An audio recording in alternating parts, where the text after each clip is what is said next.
The fluorescent lights buzzed overhead in the stark courthouse hallway as 7-year-old Tommy Anderson sat quietly on the hard wooden bench. His small feet, clad in newly polished black shoes that his foster mother had bought specially for this day, swung back and forth, never quite touching the cold marble floor below. Mrs. Jenkins, his foster mother of 3 months, sat beside him, her hand gently resting on his shoulder. Her husband, Mr. Jenkins, paced nervously nearby, checking his watch every few minutes as they waited for Tommy's turn to enter the courtroom. The boy's dirty blonde hair had been neatly combed that morning, and his blue button-up shirt was tucked perfectly into his khaki pants, making him look older than his 7 years. "Tommy," said Ms. Rodriguez, the court-appointed child advocate, as she knelt down to meet his eye level. Her kind brown eyes and warm smile had always made Tommy feel a little safer. "Remember what we practiced? You just need to tell the truth about what you saw and what happened. That's all anyone is asking of you." Tommy nodded silently, his small fingers fidgeting with the hem of his shirt. He hadn't seen his mother in 3 months, not since that night when the police cars had surrounded their house with their flashing lights, painting the walls of his bedroom in alternating patterns of red and blue. Down the hallway, a door opened, and the sound of footsteps echoed against the walls.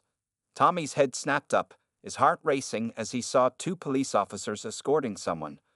For a brief moment, he caught a glimpse of his mother, Sarah Anderson, being led through a different entrance. She looked smaller than he remembered, wearing an orange jumpsuit instead of her usual stylish clothes. Their eyes met for just a second before she was quickly ushered away. Mrs. Jenkins felt Tommy's shoulder tense under her hand. "It's okay, sweetheart," she whispered, pulling him a little closer. "You're safe here." The court clerk, a tall man with gray hair and glasses, approached them with a clipboard in hand. "We're ready for Tommy Anderson," he announced, his voice echoing in the nearly empty hallway. Tommy's stomach felt like it was tied in knots. He remembered the practice sessions with Ms. Rodriguez, where they had gone over what the courtroom would look like and where everyone would sit. They had even visited an empty courtroom last week, so it wouldn't feel so scary today. But this was different. This was real. "Before we go in," Ms. Rodriguez said, pulling out a small stuffed bear from her bag, "I brought someone special for you. This is Brave Bear. He's been to court many times with other children, and he's very good at helping them feel strong." Tommy took the bear, his small hands wrapping around its soft brown fur. It wasn't like his old teddy bear that he'd had to leave behind at his house, but something about holding it made him feel a little braver. Mr. Jenkins stopped his pacing and came to stand beside his wife. "We'll be right here the whole time, sport," he said, his voice slightly shaky despite his attempt to sound confident. As they stood up, Tommy's legs felt wobbly, like the time he tried to ice skate at the winter carnival. Ms. Rodriguez held out her hand, and he took it, clutching Brave Bear tightly in his other arm. The clerk opened the heavy wooden doors, and Tommy could see people rising to their feet inside the courtroom. The judge, wearing a black robe, sat high up on her bench, looking down at everyone. Tommy spotted the prosecutor, Mr. Thompson, who had visited him several times to prepare him for this day. On the other side of the room sat his mother's lawyer, a serious-looking woman in a gray suit. "Remember," Ms. Rodriguez whispered as they walked toward the front, "just tell the truth. That's all you need to do." Tommy nodded, his throat feeling dry. He couldn't help but think about all the secrets he'd been told to keep, all the things his mother had made him promise never to tell anyone. But Ms. Rodriguez had explained that sometimes keeping secrets could hurt people, and that in this special place, the courtroom, telling the truth was the most important thing, even if it was about someone you loved. As he approached the witness stand, Tommy held Brave Bear a little tighter. He didn't know it yet, but what he was about to say would change not only his life but the lives of many others. The truth he carried, heavy on his small shoulders, was about to shock everyone in that courtroom. 6 months earlier, life had been very different for Tommy Anderson. Their small blue house on Maple Street had always stood out with its perfectly trimmed lawn and bright flower beds that Sarah Anderson meticulously maintained. To the outside world, they were the picture of a happy single-parent home. Every morning, Sarah would wake Tommy up at exactly 7 o'clock a.m. She'd make his favorite breakfast, chocolate chip pancakes on Mondays, and oatmeal with honey on other days. She'd pack his Spider-Man lunchbox with sandwiches cut into perfect triangles, always adding a small note with a heart drawn on it. Tommy would watch her apply her makeup in the bathroom mirror, fascinated by how she could make herself look so different with just a few brushstrokes. "Remember, sweetheart," she'd say every morning as she dropped him off at Riverside Elementary School, "Mommy loves you more than anything in the whole wide world." Then she'd straighten his backpack, smooth his hair, and send him off with a kiss on his forehead. Miss Thompson, Tommy's second-grade teacher, always thought Sarah Anderson was one of the more involved parents. She never missed a parent-teacher conference, always volunteered for school events, and made sure Tommy's homework was completed perfectly. Perhaps too perfectly, she would later realize. But there were other things, small details that didn't quite fit into the perfect picture. Like the way Tommy would sometimes freeze when other parents raised their voices in excitement during school events, or how he'd become unusually quiet when asked about what he did on weekends. The changes began so gradually that few people noticed at first. Tommy started coming to school in long-sleeved shirts even on warm days. His usual cheerful chatter during lunch became less frequent. During recess, he'd sit alone on the swings, watching other children play but rarely joining them. Sarah's behavior changed too. She began arriving late to school pickups, sometimes sending different friends whom nobody recognized to collect Tommy. Her appearance, once always impeccable, became increasingly disheveled. The perfectly maintained flower beds at their house started to wilt. Then came the night visitors. Tommy would lie awake in his bed, listening to the sound of car doors closing at odd hours. He'd hear multiple footsteps in the house, hushed voices, and the distinct sound of his mother's nervous laughter. Sometimes, he'd peek through his bedroom door and see strange men carrying large duffel bags into their basement, the basement he was never allowed to enter. "It's just Mommy's work friends," Sarah would explain when Tommy asked questions. "Remember our special rule. We don't talk about Mommy's work friends to anyone. They're our secret." The money started flowing differently too. Sometimes there wasn't enough for groceries, and Tommy would have plain sandwiches for dinner. Other times, Sarah would come home with expensive toys and new clothes, showering Tommy with gifts he hadn't asked for. One particular memory stood out in Tommy's mind. The date his mother came home with a brand new gaming console. It was not his birthday or Christmas, but she insisted he deserved it for being such a good, quiet boy. That same night, Tommy heard more visitors in the basement, more strange sounds, more secrets to keep. At school, Tommy's artwork began to change. His once colorful drawings of happy faces and sunny days turned into dark scribbles. During art therapy sessions months later, he would explain that the black circles he kept drawing were the duffel bags he wasn't supposed to talk about. Miss Thompson started keeping a private log of her concerns. The way Tommy would jump at loud noises. How he'd sometimes fall asleep in class, explaining that Mommy had friends over the night before. The mysterious bruise on his arm that he said came from playing too rough, though no one had seen him playing with other children that day. But Sarah Anderson always had the right answers when questioned. She'd tear up at parent-teacher conferences, talking about how hard it was being a single mother, working multiple jobs to provide for her son. Her performances were so convincing that even the most concerned teachers would feel guilty for doubting her. Nobody realized then that they were watching the careful construction of a facade begin to crack. Behind the drawn curtains of the little blue house on Maple Street, a darkness was growing, and 7-year-old Tommy was caught in its shadow, carrying the weight of secrets that no child should bear. The school counselor's office was painted in soft yellow, with motivational posters covering the walls and a shelf full of fidget toys that children could play with during their sessions. Mrs. Peterson, the counselor with her silver-rimmed glasses and gentle voice, watched with growing concern as Tommy dozed off in the comfortable beanbag chair for the third time that week. "Tommy," she said softly, not wanting to startle him, "did you get enough sleep last night?" The boy's eyes fluttered open, and he quickly sat up straight, a practiced smile appearing on his face. "Yes, Mrs. Peterson, I'm sorry, I was just resting my eyes." But Mrs. Peterson had been a school counselor for 15 years, and she knew the difference between a tired child and one carrying a heavier burden. She had started keeping a detailed file on Tommy Anderson after Miss Thompson, his teacher, had shared her concerns about his changing behavior. Earlier that morning, during gym class, Tommy's sleeve had rolled up while he was climbing the rope, revealing what looked like finger-shaped bruises on his arm. When Coach Martinez asked about them, Tommy had quickly pulled his sleeve down and recited what seemed like a rehearsed response. "I fell off my bike while playing with friends." The problem was, No one at school had ever seen Tommy playing with these supposed friends he mentioned. During recess, he would sit alone, occasionally talking to himself, or rather, to his imaginary friend he called Mr. Secret. Mrs. Peterson opened her notebook and wrote down her observations.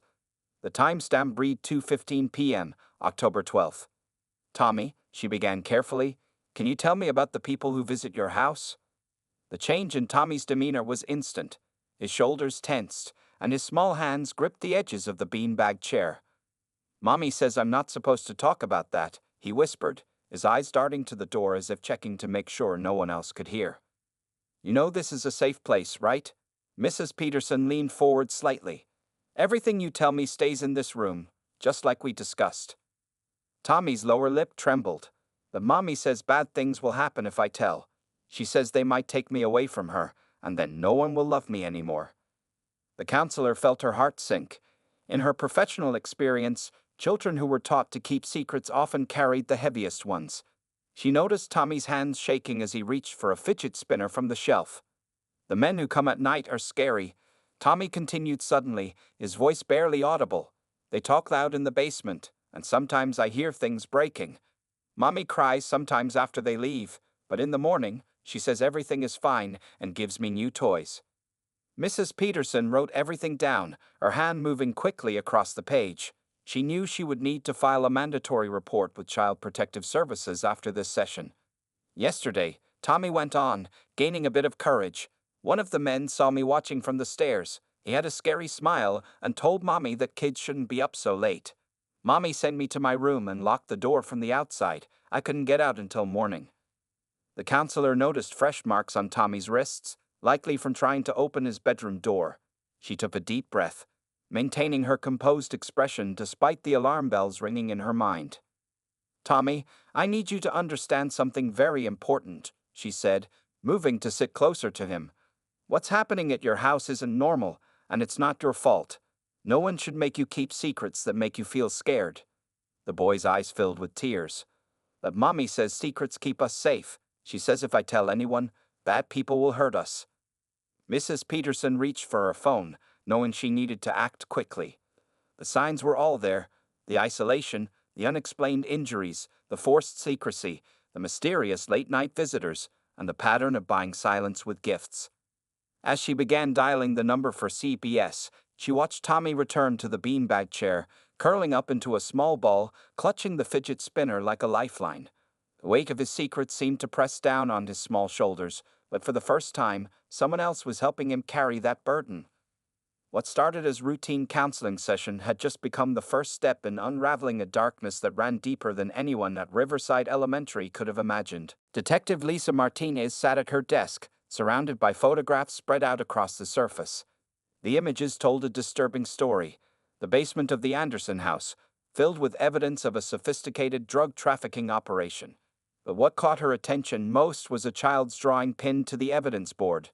Tommy's artwork from school, showing dark figures in a basement with black bags. We've been tracking this operation for months, she explained to her partner, Detective Roberts. But we never knew there was a child involved. Sarah Anderson used her son as the perfect cover. The investigation had revealed a carefully constructed facade.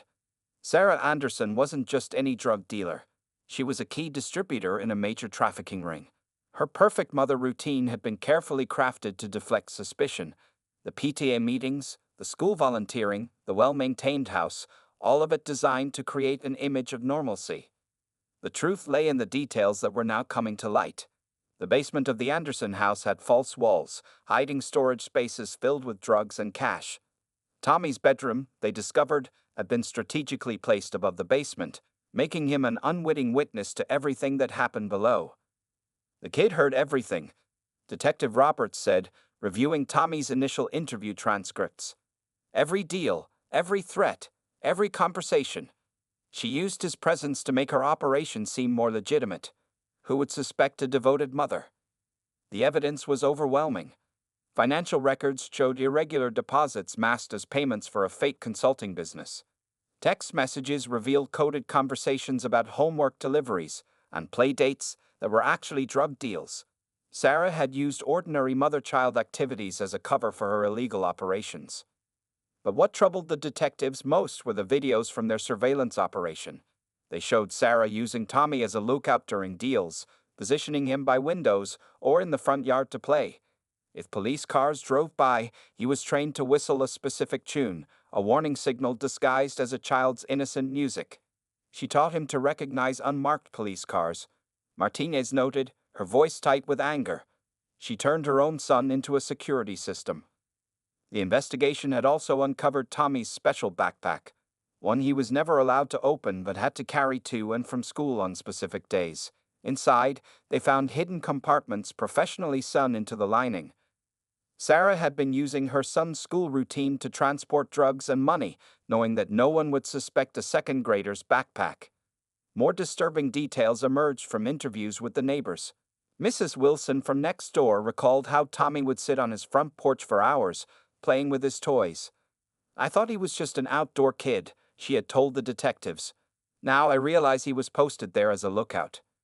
The school records painted an equally troubling picture. Tommy's perfect homework assignments, they discovered, were often completed by Sarah to maintain appearances. His frequent absences, explained away with detailed doctor's notes, coincided with major drug deliveries. She had used her son's education as another layer of her cover story. The real tragedy, Detective Martinez said, reviewing the child psychologist's report, is how she manipulated his love for her. Every time he kept a secret, she rewarded him. She turned his loyalty into a weapon. The investigation revealed that Sarah had created an elaborate system of rewards and threats to ensure Tommy's silence. New toys appeared after particularly risky operations. Special treats followed successful deals. But beneath the gifts lay veiled threats about being taken away, about bad people hurting them if he ever spoke up. Detective Roberts added another photo to the evidence board, a picture of Tommy's closet. Behind his carefully arranged clothes, they had found a notebook filled with childish drawings of the men who visited their house. Each figure was labeled with nicknames Tommy had given them. Scary Smile Man, Loud Voice Guy, the one who smells like smoke. He was documenting everything in his own way, Martinez observed. Even when he was forced to keep secrets, some part of him was trying to tell the truth. As the evidence mounted, it became clear that Tommy's testimony would be crucial to the case. But the decision to put him on the stand weighed heavily on everyone involved. The boy had already been forced to carry too many adult burdens. Asking him to testify against his own mother seemed like one more. Yet, as Detective Martinez reviewed the case one final time, she knew they had no choice. The truth hidden behind the perfect mother facade needed to come out, and only Tommy could tell it. Officer James Chen was working a routine traffic patrol on Cedar Street when he noticed the blue Honda Civic running a red light at 11:30 p.m. As he pulled the car over, he noticed something unusual, a small child in the back seat, half asleep, clutching a teddy bear. "License and registration, please," Officer Chen said, shining his flashlight carefully to avoid disturbing the child. Sarah Anderson smiled nervously, fumbling through her purse with shaking hands. "My son Tommy and I are just heading home from visiting his grandmother," she explained smoothly, but something about her story didn't add up. It was a school night, and they were nowhere near his grandmother's neighborhood. Tommy stirred in the back seat, his eyes widening with recognition as he saw the police officer. Officer Chen noticed the boy's reaction, not the usual curiosity most children showed toward police, but rather a look of relief mixed with fear. "Ma'am, would you step out of the vehicle, please?" Officer Chen requested, his trained eye catching sight of something partially visible under the passenger seat. As Sarah exited the car, Tommy suddenly spoke up, his voice trembling. "Officer, the bad stuff is in my backpack. Mommy said I had to carry it because no one checks kids' bags." The next few moments happened in a blur. Sarah tried to rush back into the car, but Officer Chen quickly restrained her. Backup arrived within minutes, and a thorough search revealed what Tommy had been forced to carry. His Spider-Man backpack contained several packages of illegal drugs, carefully hidden beneath his school books. At the police station, Tommy sat in the children's interview room, now clutching a new stuffed animal provided by a kind female officer. Social worker Maria Ramirez sat with him as he finally let out the truth he'd been carrying for so long. "Mommy said it was our special game," Tommy explained, his small fingers tracing patterns on the table. "We would drive late at night to meet her business friends. I had to pretend to be sleeping if anyone saw us, but I also had to stay awake to watch for police cars. Sarah Anderson, in an interrogation room down the hall, maintained her innocence. "I'm a single mother doing my best," she insisted. "You're making a mistake." But the evidence told a different story. Detective Martinez, who had been investigating the drug ring for months, couldn't believe the break in the case had come from a simple traffic stop. "We've been watching several suspects, but Sarah Anderson wasn't even on our radar. She used her son as the perfect cover." The next few hours were crucial. Emergency foster care had to be arranged for Tommy, who alternated between periods of relief and intense anxiety. "Is Mommy going to be mad at me?" he kept asking. She said never to tell. Mrs. Jenkins, an experienced foster parent who specialized in trauma cases, arrived at the station just before dawn. She brought with her a small suitcase of children's clothes and a warm blanket. "Hi, Tommy," she said gently, sitting down next to him. "Would you like some hot chocolate? We can put extra marshmallows in it." For the first time that night, Tommy showed a genuine smile. As he sipped his hot chocolate, the adults around him worked quickly to ensure his safety. Restraining orders were filed, emergency custody arrangements were made, and a child advocate was assigned to his case. Sarah Anderson was led away in handcuffs, crying and calling out to Tommy. The boy turned away, burying his face in Mrs. Jenkins's shoulder. Years of manufactured guilt and manipulation began to crack under the weight of the truth. Detective Martinez watched as Mrs. Jenkins led Tommy out of the station, his small hand trustingly in hers. "Sometimes," she said to Officer Chen, "it takes a simple traffic stop to save a life." As Tommy climbed into Mrs. Jenkins's car, he looked back at the police station one last time. His mother's words about keeping secrets echoed in his mind, but they seemed less powerful now. In their place was a new understanding that some secrets were too heavy for a child to carry, and that telling the truth, though scary, had finally set him free. The breaking point had come on an ordinary night, with a routine traffic stop, but its implications would ripple through many lives. And for Tommy Anderson, it marked the beginning of a new chapter, one where he no longer had to be a lookout, a carrier, or a keeper of dangerous secrets. The child psychologist's office looked more like a playroom than a medical space.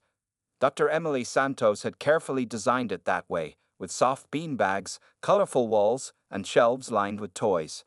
Tommy sat cross-legged on a plush rug, carefully building a tower with wooden blocks as Dr. Santos observed him. "Can you tell me about your feelings about going to court next week?" she asked gently, noting how Tommy's hands trembled slightly as he placed another block on top of his tower. "I'm scared," he admitted quietly, not looking up from his blocks. "What if I forget what to say? What if I see Mommy and she's angry at me?" For the past 3 weeks, Dr. Santos had been working with Tommy to prepare him for his court testimony. It wasn't just about remembering details. It was about helping him understand that telling the truth wasn't betraying his mother, despite years of being taught otherwise. Mrs. Jenkins, his foster mother, waited patiently in the next room. She had brought Tommy to every preparation session, making sure he felt safe and supported. The change in Tommy since coming to live with the Jenkins family was remarkable. He was sleeping through the night more often, and his nightmares about the basement men were becoming less frequent. "Remember what we practiced?" Dr. Santos said, picking up a block to help with the tower. "When you're in court, you can ask for a break if you feel scared or confused. And Mr. Bear will be right there with you." Mr. Bear was a special therapy bear, equipped with a small recording device that played calming messages when squeezed. It had become Tommy's constant companion during these preparation sessions. Meanwhile, across town at the courthouse, District Attorney Robert Wilson met with his team to discuss Tommy's upcoming testimony. "We need to make this as easy as possible for him," he insisted, reviewing the modified courtroom arrangements. "The boy has been through enough." They had already made several accommodations. Tommy would testify via closed-circuit television from a separate room, avoiding direct contact with his mother. The judge had approved the presence of Mr. Bear and Mrs. Jenkins during his testimony. Even the questioning had been carefully structured to be age-appropriate. Back in Dr. Santos's office, Tommy worked with a special dollhouse designed for court preparation. It had different rooms representing the courtroom, with small dolls for the judge, lawyers, and witnesses. "Show me where you'll be sitting," Dr. Santos encouraged. Tommy carefully placed his doll in the witness room, positioning Mr. Bear right beside it. "And remember," he recited, his voice stronger now, "I just have to tell what really happened. I don't have to remember everything perfectly." This was a breakthrough moment. Early in their sessions, Tommy had been paralyzed by the fear of getting details wrong, believing he had to remember everything exactly or something terrible would happen, a fear his mother had instilled in him. Later that afternoon, during a practice session at the courthouse, Tommy met with his court-appointed guardian ad litem, Ms. Rodriguez. She walked him through the video setup they would use during his testimony. "See, you'll be able to see the judge and the lawyers on this screen," she explained, "but you'll be safe in this room with Mrs. Jenkins and me." Tommy touched the screen cautiously. "Will Mommy be able to see me?" "She'll only see you on a screen, just like you'll see her," Ms. Rodriguez assured him. "And remember, you can ask for a break whenever you need one." As the day drew to a close, Mrs. Jenkins drove Tommy home, noticing how quiet he was in the back seat. "Would you like to stop for ice cream?" she'd offered, knowing that small treats often helped him process difficult days. At the ice cream shop, Tommy slowly ate his chocolate sundae, then looked up at Mrs. Jenkins with serious eyes. "If I tell the truth in court, will Mommy still love me?" Mrs. Jenkins felt her heart break a little. She reached across the table and squeezed his hand.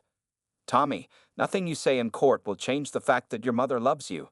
But sometimes loving someone means telling the truth about them, even when it's hard." Tommy nodded, understanding more than any 7-year-old should have to. As they headed home, he clutched Mr. Bear tightly, repeating the mantra Dr. Santos had taught him. "The truth isn't a betrayal. The truth keeps people safe." The trial was just days away, but Tommy was no longer just a scared little boy. He was becoming something else, a brave truth teller, preparing to share his story with the world. The modified courtroom was quieter than usual that morning. Tommy sat in the special witness room, his small hands gripping Mr. Bear tightly.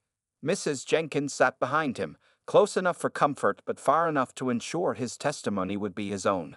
The video screen in front of them showed the main courtroom where Judge Martinez presided. "State your name for the record," the judge said kindly, her voice coming through the speakers. "Tommy Anderson," he replied, his voice barely above a whisper. The microphone picked it up anyway, carrying it into the main courtroom where his mother sat with her lawyers. District Attorney Wilson started with simple questions, just as they had practiced. "Tommy, can you tell us about your old house?" Tommy's eyes focused on Mr. Bear as he spoke. "We lived in the blue house on Maple Street. My room was upstairs, right above the basement." His voice grew stronger with each word. "Can you tell us about the basement?" Wilson asked carefully. Tommy's grip on Mr. Bear tightened. "I wasn't allowed to go down there. Mommy said it was dangerous, but I could hear everything through the floor at night." The courtroom fell silent as Tommy described what he had heard: the late-night visitors, the counting of money, the strange smells, and the arguments that sometimes broke out. He explained about his special backpack, the one he wasn't allowed to open, and how his mother would check its weight every morning before school. "Sometimes," Tommy continued, "when the men came, they would give Mommy big bags. She would put some of the stuff in my backpack and tell me to be careful at school.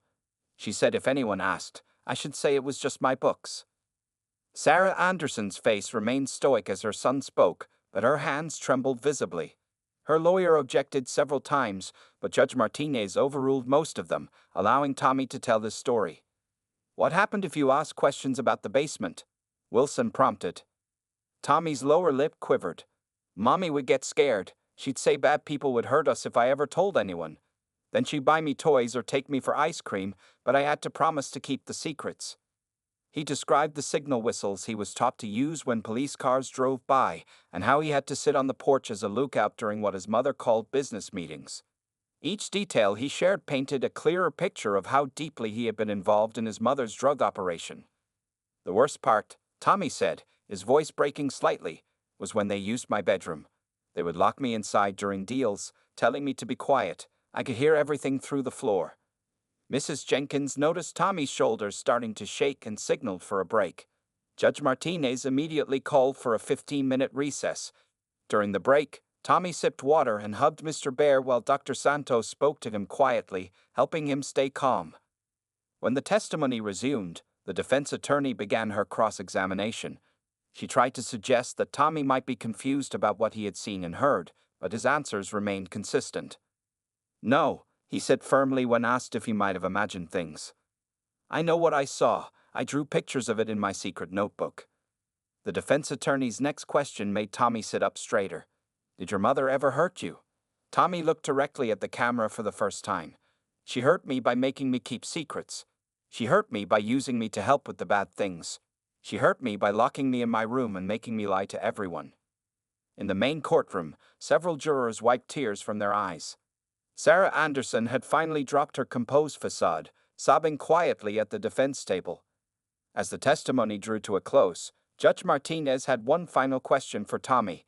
"Is there anything else you want to tell the court?" Tommy squeezed Mr. Bear, hearing the recorded message of encouragement play softly. "I just want everyone to know that I love my mommy, but what she did was wrong. She told me that secrets keep us safe, but they don't. They just make everything scary." With those words, Tommy's testimony ended. As the video link was disconnected, Mrs. Jenkins wrapped him in a tight hug. In the main courtroom, the evidence was clear. A 7-year-old boy had just blown open one of the largest drug cases in the county's history, all by simply telling the truth. 6 months after the trial, Tommy sat on a swing in the Jenkins' backyard, his feet dragging patterns in the sand below. The autumn leaves fell around him as he watched Mr. Jenkins build a treehouse, something Tommy had always dreamed of having but never dared to ask for. Sarah Anderson had been sentenced to 15 years in prison. Her testimony, given after Tommy's brave revelation, had led to the arrest of 12 other members of the drug trafficking ring. The case had made headlines across the state, not just for its scope, but for the remarkable courage of a 7-year-old boy who brought it all to light. "Tommy," Mrs. Jenkins called from the back door. "Dr. Santos is here for your session." The therapy sessions had continued, though they were less frequent now. Tommy had made significant progress in understanding that none of what happened had been his fault. The nightmares about the basement had become rare, replaced by normal childhood dreams about superheroes and adventures. Inside, Dr. Santos sat in her usual chair, smiling as Tommy entered. "How was school this week?" she asked, noting how he walked taller now, more confident. "I got an A on my math test," Tommy replied, genuine pride in his voice. "And I joined the soccer team. Coach says I'm really good at defense." This was the kind of normal childhood activity that had been denied to him before: team sports, playdates, birthday parties. The Jenkins had made sure he experienced all of these, helping him reclaim the childhood that had been stolen from him. Later that afternoon, Tommy received a supervised phone call from his mother. These calls happened once a month, carefully monitored by his therapist and social workers. Sarah had undergone intensive therapy herself in prison, finally understanding the trauma she had inflicted on her son. "I'm proud of you, Tommy," she said through the phone, her voice different from the commanding tone she had used during their years together. "Mrs. Jenkins told me about your math test. You're doing so well." Tommy held the phone tight, Mr. Bear sitting in his lap. "I miss you, Mommy," he said softly, "but I'm happy now. I don't have to keep secrets anymore." The case had led to significant changes in the legal system's handling of child witnesses. The Tommy Anderson Protocol was established, creating new guidelines for protecting and supporting children who had to testify in court. His courage had paved the way for other young victims to speak up. Detective Martinez, who had stayed in touch with the family, visited occasionally to update them on the case's impact. The drug ring's collapse had prevented countless other children from being exploited as Tommy had been. Though he was too young to fully understand, his truth-telling had saved many lives. The Jenkins family had started adoption proceedings, with Sarah's blessing. She had recognized, through her therapy, that her son deserved the stable, loving home they could provide. Tommy would keep his mother's last name, but gain a new family who would help him grow into the person he was meant to be. That evening, as Mrs. Jenkins tucked him into bed, Tommy asked a question that had been on his mind. "Do you think I'll ever feel completely normal?" Mrs. Jenkins sat on the edge of his bed, smoothing his hair gently. "You know, Tommy, being normal isn't about forgetting what happened. It's about learning to carry your experiences with strength, and you're already doing that beautifully." Tommy smiled, reaching for Mr. Bear, who had remained his faithful companion. The stuffed animal no longer needed to play calming messages. It was simply a comfort, a reminder of his journey from fear to freedom. As he drifted off to sleep, the wind rustled through the half-built treehouse outside his window. Tomorrow, he would help Mr. Jenkins paint it, choose where to put the windows, and maybe even invite some friends from school to play in it. These were the simple joys of childhood that were now his to embrace. The story of Tommy Anderson would be remembered not just for the criminal case it solved, but for the reminder it provided to the world that sometimes the greatest acts of courage come from the smallest voices, and that the truth, though difficult to tell, has the power to set people free. In his new room, with his new family, Tommy had finally found what every child deserves: the chance to just be a kid, free from the burden of adult secrets, free to laugh, play, and grow in the safety of unconditional love.